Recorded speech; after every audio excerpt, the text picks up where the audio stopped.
Hello everyone, welcome education rise के इस online platform पर बच्चों इंग्लिश की इस क्लास में आप सभी का मोस्ट वेलकम।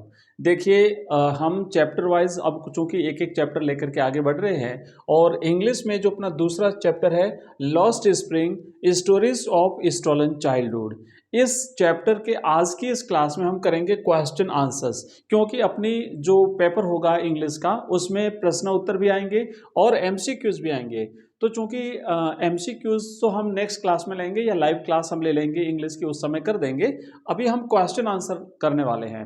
चैप्टर हमने कंप्लीटली पढ़ लिया है। आप लोगों ने वो जो क्लास नहीं देखी हो तो ऊपर आई बटन पर मैं लिंक दे दूंगा, वहां से जाकर के आप वो समरी देख लीजिए लॉस्ट स्प्रिंग की जो हमने पढ़ी थी। हम केवल क्वेश्चन आंसर्स करेंगे क्योंकि इसमें से 20 से 30 वर्ड्स में लिखने के लिए आंसर पूछा जाएगा और एक 60 वर्ड का प्रश्न भी आ सकता है, क्योंकि इसमें से ऐसे प्रश्न बनेंगे। दो टाइप के प्रश्न बनेंगे, एक 60 वर्ड्स का 60 शब्दों में और दूसरा रहेगा 20 से 30 शब्दों में।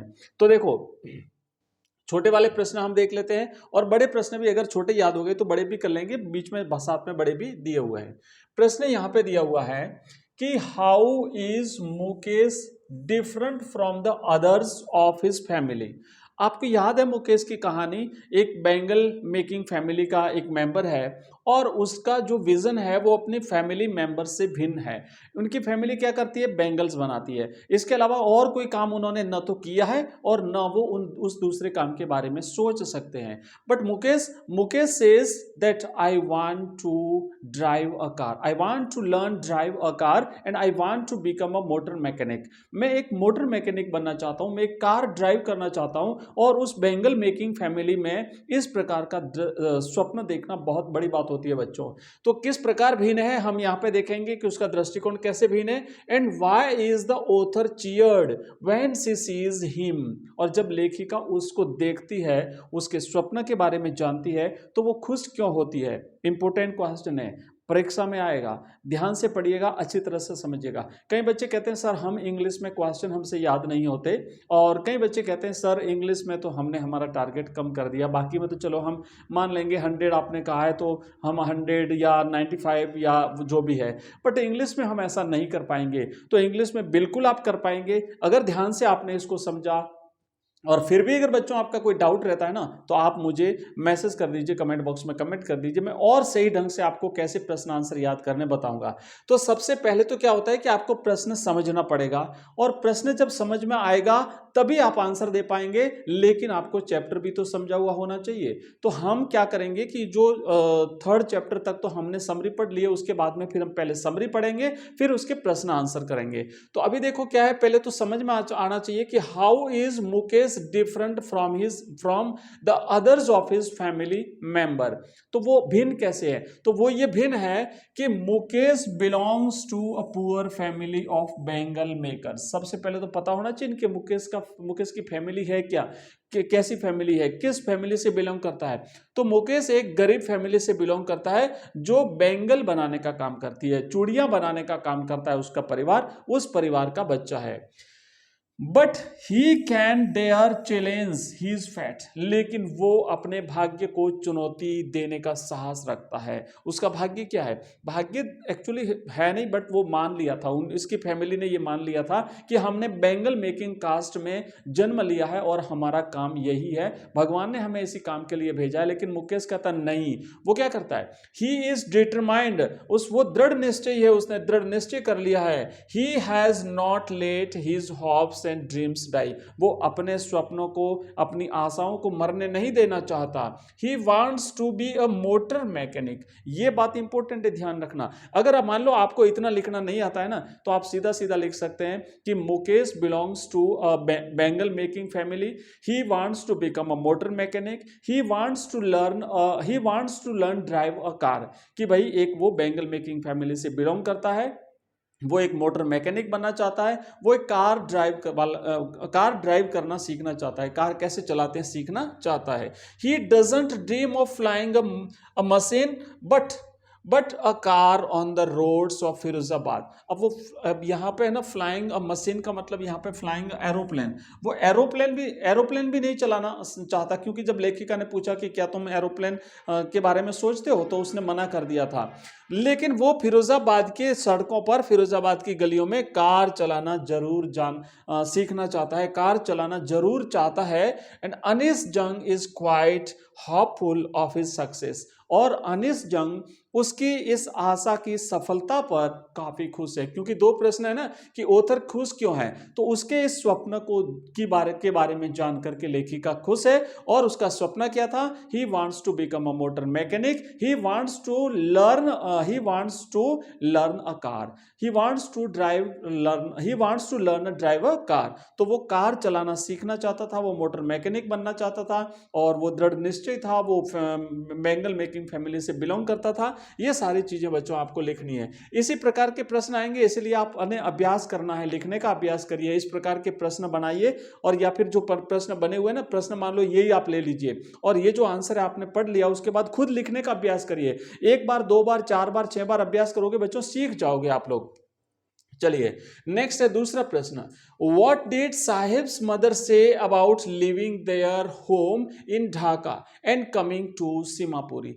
जब लेखिका ने जाना, उस जो महिलाएं थी ना, कुछ इन टैटर्ड साड़ीज, जो फटी पुरानी साड़ियों में कुछ महिलाओं का झुंड था, और उन महिलाओं से जब पूछा कि भाई आपका घर कहाँ है, आप कहाँ से आए हैं, तो वो जो साहिब की मदर थी उसने क्या कहा था? तो बच्चों क्या है कि what did sahibs mother say about living their home? वो अपने घर को छोड़ा क्यों, घर के छोड़ने के लिए क्या जो है वो कारण बताती है। तो देखो क्या है कि once Saheb's parents lived in Bangladesh, किसी जमाने में उसके माता पिता बांग्लादेश में रहते थे। They lived amidst the green fields of Dhaka. अब एक एक चीज बतानी है कि वो कहाँ कहाँ थे। आप ध्यान से सीखिए, ध्यान से समझिए, सारी चीजें हो जाएगी क्लियर। तो वो ढाका के हरे भरे खेतों के बीच में उनके घर बने हुए थे, वहां पे वो रहते थे। Natural calamities like cyclonic storms made their life unbearable. लेकिन जो प्राकृतिक तूफान आते थे, क्योंकि उधर बंगाल की खाड़ी पास में पड़ती है, और जो लगातार वहां पे इस प्रकार का मौसम बनता रहता है, साइक्लोनिक स्टॉर्म्स वहां पे क्रिएट होते हैं, और बहुत ज्यादा डिस्टर्बेंस क्रिएट होता है वहां पे। तो बार बार इनके खेतों में बाढ़ आ जाती थी, तूफान आ जाते थे, इन सारी चीजों से ये लोग परेशान थे।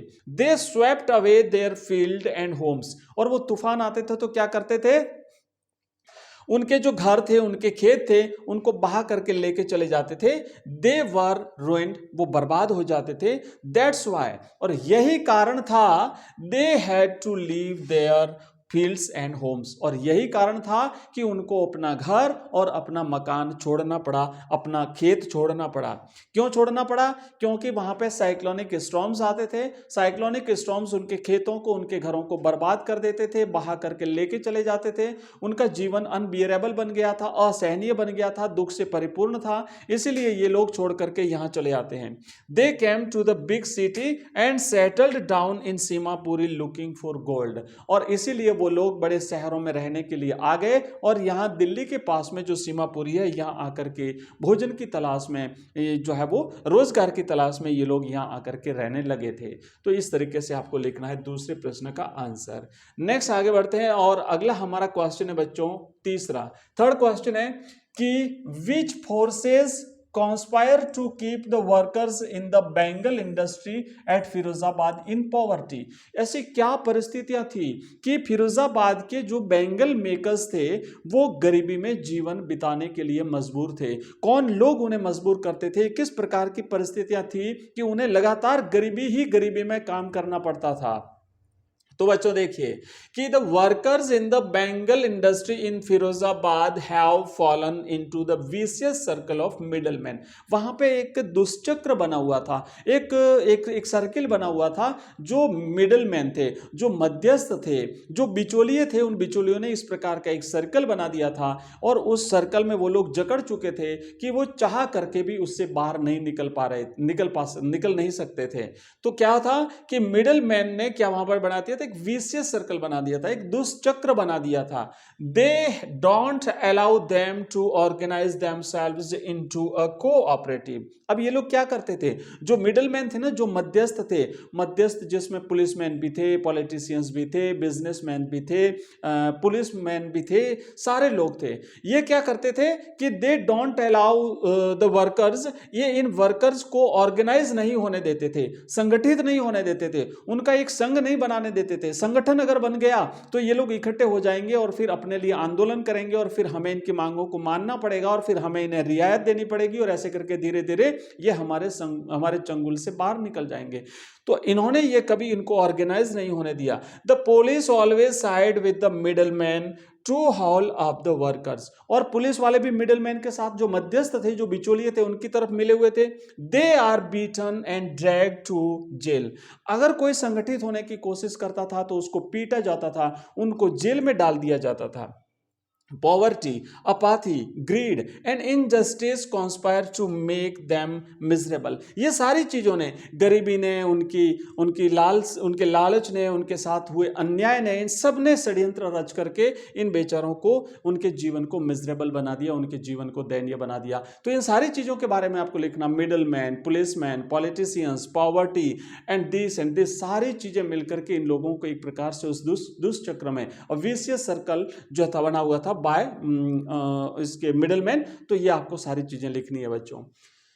नेक्स्ट आगे बढ़ते हैं अगले क्वेश्चन की तरफ, और हमारा नेक्स्ट क्वेश्चन है, देखो अब यहाँ पे दो प्रश्न है। ये प्रश्न इस तरीके से पूछे जा सकते हैं, प्रश्न को समझने की कोशिश करिए। बार बार बता रहा हूं, अगर कोई आपको डाउट लग रहा है, कुछ भी अगर समझ में नहीं आ रहा है, तो आप लोग जो है मुझे कमेंट कर दीजिए, मैं और ढंग से समझाने की कोशिश करूंगा आपको पूरी।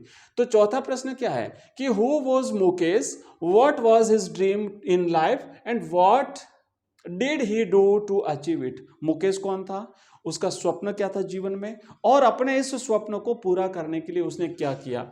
या फिर दूसरा प्रश्न क्या है कि what are Mukesh dream, Mukesh के स्वप्न क्या है। In your opinion did he achieve his dream, आपके अपने दृष्टिकोण में क्या मुकेश अपने स्वप्नों को पूरा कर पाया। इसी प्रकार के प्रश्न पूछेंगे, ध्यान रखना। तो देखो पहले तो सारी चीजें लिखनी है कि young Mukesh belongs to a family of bangle makers in Firozabad, वो फिरोजाबाद की चूड़ी बनाने वाले परिवार से बिलोंग करता है। उसके बाद लिखेंगे he didn't like the profession of bangle making, वो बैंगल मेकिंग, चूड़ियां बनाने के व्यवसाय को पसंद नहीं करता है। ही एंटरटेन्ड न्यू ड्रीम्स, वो कुछ नया सोचता है, नए स्वप्न देखता है। He wanted to be his own master, वो अपना खुद का मास्टर बनना चाहता है। ये कि ये बात ना बच्चों, पिछला जो हमने प्रश्न देखा उसमें भी आप लिख सकते हो कि वो अपना खुद का मालिक बनना चाहता है, वो कुछ अपने परिवार से हट करके सोचता है, वो कार मैकेनिक बनना चाहता है, वो कार ड्राइव करना सीखना चाहता है। नेक्स्ट लिखा है he wanted to become a motor mechanic, he would go to a garage and learn his art, वो गैराज जाएगा और अपनी कला सीखेगा। he seemed to be determined to achieve his modest aim, वो अपने इस उद्देश्य की पूर्ति के लिए बिल्कुल दृढ़ निश्चयी है। चलिए आगे बढ़ते हैं, नेक्स्ट क्वेश्चन की तरफ बढ़ते हैं बच्चों। और पांचवा प्रश्न क्या है कि where does the narrator Anees Jung encounter Saheb every morning. Anees Jung उस साहेब को, साहेब ए आलम जिसका फुल नेम था, प्रतिदिन कहाँ मिलती थी, प्रत्येक दिन कहाँ पे उनका आमना सामना होता था। तो पता है ना बच्चों, हम सब जानते हैं कि द नरेटर है Anees Jung, encounter Saheb searching for gold in the garbage dumps of her neighbourhood, अपने पड़ोस में जो कचरे के ढेर होते थे वहां पर उन कचरे के ढेर में कुछ ढूंढते हुए रोज जो है वो उन बच्चों से मिलती थी। Saheb is one of the army of barefoot boys, और वो जो नंगे पांव घूमने वाले बच्चों का एक झुंड था, उस झुंड का एक सदस्य था साहेब। They can be seen scrounging for gold in the garbage. Most of them are migrants from Bangladesh who settled down in Simapuri in 1971. मतलब इसमें से ज़्यादा लोग जो बांग्लादेश से यहाँ पर आए थे और ये लोग यहाँ पर जो है वो भोजन की तलाश में, रोजगार की तलाश में यहाँ आकर के सीमापुरी में रहने लगे। तो बच्चों इस तरीके से हमने ये क्वेश्चन किया है। अब आइए आगे बढ़ते हैं। और आगे बढ़ते हैं, लेकिन इंपॉर्टेंट प्रश्न है, ध्यान रखना। मैं एक बार फिर से बता देता हूं कि इस तरीके से हमारा कंप्लीट कोर्स अवेलेबल है बच्चों, सब्जेक्ट वाइज सारे सब्जेक्ट्स के, और मॉडल पेपर्स हैं, टेस्ट सीरीज हैं। हमने अलग अलग सब्जेक्ट वाइज टेस्ट सीरीज चला रखी है, जैसे इंग्लिश की, हिंदी की, हमने क्वेश्चन सीरीज भी चला रखी है। तो ये सारी सीरीज और test series, model papers, complete courses आपको हमारे ऐप में मिलेंगे। एक बार बता देता हूं, जो नए बच्चे हैं, एजुकेशन राइज नाम से बच्चों हमारा ऐप है, और ये ऐप का लिंक इस वीडियो के डिस्क्रिप्शन में दिया हुआ है, या फिर आप, मैं एक नंबर देता हूं, इस नंबर पे मैसेज करोगे तो आपको हमारा ऐप मिल जाएगा। नंबर है 9079622989। इस नंबर पे आप मुझे व्हाट्सएप मैसेज कर सकते हैं, आपको हमारा ऐप मिल जाएगा, जहां पर आपको हमारे सारे कोर्सेज मिल जाएंगे। कंप्लीट कोर्स ओनली 99 रुपीज में। ओनली नोट्स अगर आपको चाहिए बच्चों तो सिर्फ 11 रुपए में, 11 रुपीज है ना, 11 रुपए में कंप्लीट नोट्स, और 99 रुपीज में पूरा कोर्स, और 11 रुपए में बच्चों हम टेस्ट सीरीज देते हैं, और बच्चों 29 रुपीज में हम आपको 10 मॉडल पेपर्स देते हैं पीडीएफ के रूप में। ये सारी चीजें आपको हमारे इस ऐप में मिलेगी। हमारी अलग अलग क्लासेस भी लगती हैं बच्चों, जो कि आप सब जानते हैं। सुबह 2 क्लासें रहती है, हिंदी कंपलसरी और हिंदी साहित्य की, फिर 5 बजे हिस्ट्री की, 6 बजे इंग्लिश की, 7 बजे पॉलिटिकल साइंस की लाइव क्लास, और 8:30 बजे ज्योग्राफी की लाइव क्लास। चलिए, क्या प्रश्न है कि why is the narrator embarrassed at having made a promise that was not meant? अब आपको याद है ना, लेखिका ने एक प्रॉमिस किया था साहेब से, क्या, कि अगर मैं स्कूल बना दूं तो क्या तुम स्कूल आओगे। अब ये वादा कर तो दिया, हालांकि उसका उद्देश्य नहीं था ऐसा कुछ भी, लेकिन ये प्रॉमिस करने के बाद में वो किस तरीके से शर्मिंदा थे, किस तरीके से एक प्रकार से उससे थोड़ा अनईजी महसूस हो रहा था। तो देखिए कि the narrator ask Saheb to go to school. जब लेखिका अनीस जंग ने साहेब से स्कूल जाने के बारे में कहा, Saheb replies that there is no school in the neighbourhood. तो साहेब ने क्या कहा था, हमारे पड़ोस में कोई स्कूल नहीं है। द नरेटर आस्क्स, तो नरेटर क्या कहती है, हाफ जोकिंग, कुछ मजाकिया अंदाज में, if he will go when से स्टार्ट स्कूल, कि अगर मैं कोई स्कूल शुरू कर दूं तो क्या तुम स्कूल आओगे। साहेब कीप्स ऑन आस्किंग हर, इसलिए साहेब लगातार उससे पूछता रहता था, क्या, इज योर स्कूल रेडी, क्या आपका स्कूल तैयार हो गया। She feels embarrassed.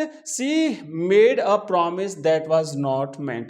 अब उसने एक ऐसा वादा कर दिया था जो एक्चुअली उसका उद्देश्य नहीं था। एक्चुअल में वो कोई स्कूल स्थापित नहीं करना चाहती थी, बट उसने ऐसा वादा कर दिया। तो अब साहिब लगातार उससे पूछ रहा था, क्या आपका स्कूल रेडी हो गया, क्या आपका स्कूल रेडी हो गया। तो बार बार ये पूछता था, और ये थोड़ा शर्मिंदा महसूस करती थी लेखिका। चलिए बच्चों, नेक्स्ट हमारा क्वेश्चन है 7। Saheb's full name is Saheb e Alam, isn't it ironical, justify your answer. इसका नाम था साहेब ए आलम, इट मीन्स ब्रह्मांड का स्वामी, the lord of the universe. क्या ये आयरनिकल नहीं है? बिल्कुल आयरनिकल है, क्योंकि बिल्कुल उसके पास कुछ है ही नहीं, है ना, कुछ भी नहीं, नंगे पांव, और पेट भरने के लिए वो लोग जो है वो दिन भर कुछ कुछ इधर उधर ढूंढ करके अपना काम चलाते हैं। और नाम क्या है, ब्रह्मांड का मालिक। मतलब नाम के बिल्कुल विपरीत, नाम के बिल्कुल ऑपोजिट। याद होगा ना आपको, महादेवी वर्मा भी कहती है कि हर इंसान को अपने नाम का विरोधाभास लेकर के जीना पड़ता है। तो बिल्कुल इस तरीके की सारी चीजें हमें यहाँ पे देखने को मिलती है। क्या लिखा है कि after months of knowing the narrator ask Saheb's name, कई महीनों तक उससे मिलने जुलना हुआ, परिचय हुआ, और फिर उसके बाद पूछा, तुम्हारा नाम क्या है। He tells her that he is called Saheb e Alam. तो साहेब ने बताया कि उसे साहेब ए आलम के नाम से पुकारा जाता है, बुलाया जाता है। It means lord of the universe, इसका मतलब तो होता है ब्रह्मांड का मालिक। It is quite ironical that this Saheb e Alam is a young barefoot rag picker. कितना विचित्र है कि नाम तो है ब्रह्मांड का मालिक, और खुद क्या है, कूड़ा कचरा बिनने वाला, नंगे पांव घूमने वाला एक बालक। he scrounges for gold in the garbage dumps of Delhi। तो दिल्ली के उस कचरे के ढेर में वो गुजारा करने के लिए गार्बेज डंप्स में कुछ स्क्राउच करता है, ढूंढता है। तो बच्चों देखो, हाँ, एक और मोस्ट इंपोर्टेंट क्वेश्चन है, आप थोड़ा सा देख लीजिए इसको। ये आप इसको चाहो तो इसका स्क्रीनशॉट ले लीजिए, और अभी हम इस क्लास में इतना ही कर पाएंगे। एक और क्वेश्चन है, आप इसका भी देख लीजिए। ये सारे इंपोर्टेंट क्वेश्चन है, परीक्षा में आने लायक है, जो हमने यहाँ पे आपके लिए लिए हैं। और चूंकि अब क्लास इतनी ही चल पाएगी, इससे ज़्यादा नहीं ले पाएंगे, क्योंकि नेक्स्ट क्लास में हमें फिर से मिलना है। तो आज की इस क्लास में बस इतना ही। और क्लास कैसी लगी आपको, मुझे एक बार कमेंट बॉक्स में कमेंट करके जरूर बताइएगा बच्चों। मैं आपके लिए बहुत मेहनत कर रहा हूँ, खूब मेहनत कर रहा हूँ, लगातार हम 6 क्लासेस आपके लिए ला रहे हैं। आपसे रिक्वेस्ट रहेगा क्लास को लाइक के बिना बिल्कुल कोई भी मत जाना। मिलते हैं अगली क्लास में, जो कि हमारी एक लाइव क्लास रहने वाली है 7 बजे पॉलिटिकल साइंस की, और फिर उसके बाद 8:30 बजे ज्योग्राफी की लाइव क्लास। तब तक के लिए जय हिंद, जय भारत।